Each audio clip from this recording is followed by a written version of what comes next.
महाराज जी, आज कलयुग में इतना चारों तरफ से घिरे होने के बाद अपना लोक परलोक सुधारने का आसान तरीका क्या है? और क्या मृत्यु के बाद परिवारजनों से संबंध एकदम टूट जाता है?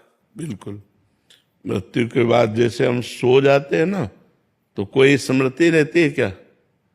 नींद में, गाढ़ी नींद में कोई स्मृति तो नहीं रहती, कौन कहाँ कैसा।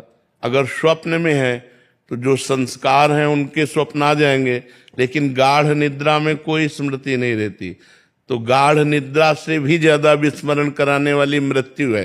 मृत्यु के बाद इसी जन्म का आप देखो, माँ के गर्भ में 9 महीने रहे, कोई स्मृति है? एक सेकंड की भी स्मृति नहीं कि माँ के गर्भ में हम कैसे रहे, कोई ज्ञान नहीं। तो मरने के बाद किसी से कोई संबंध नहीं रह जाता, न बैंक बैलेंस से, न मकान से, न पत्नी से, न पुत्र से, कोई रिश्ता, पढ़ाई लिखाई, पद प्रतिष्ठा सब खत्म हो जाती है। और पहला प्रश्न कि भगवान का स्मरण करने वाला, चाहे कलयुग हो, चाहे सतयुग हो, चाहे त्रेता हो, चाहे द्वापर हो, हर युग में भगवान की प्राप्ति होती है भगवान के स्मरण से। यस्य स्मरण मात्रेण जन्म संसार बंधनात् विमुच्यते नमस्तस्मै विष्णवे प्रभु विष्णवे।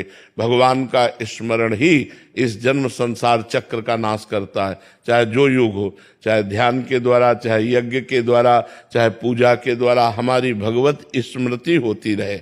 तो भगवान का स्मरण करना ही कलयुग में सार है। कलयुग केवल नाम आधारा, सुमिर सुमिर नर उतरहि पारा। भगवान का नाम निरंतर चल रहा है और सारे कर्म तदर्पिता अखिलाचारिता तद्विस्मरणेन परम व्याकुलतेति।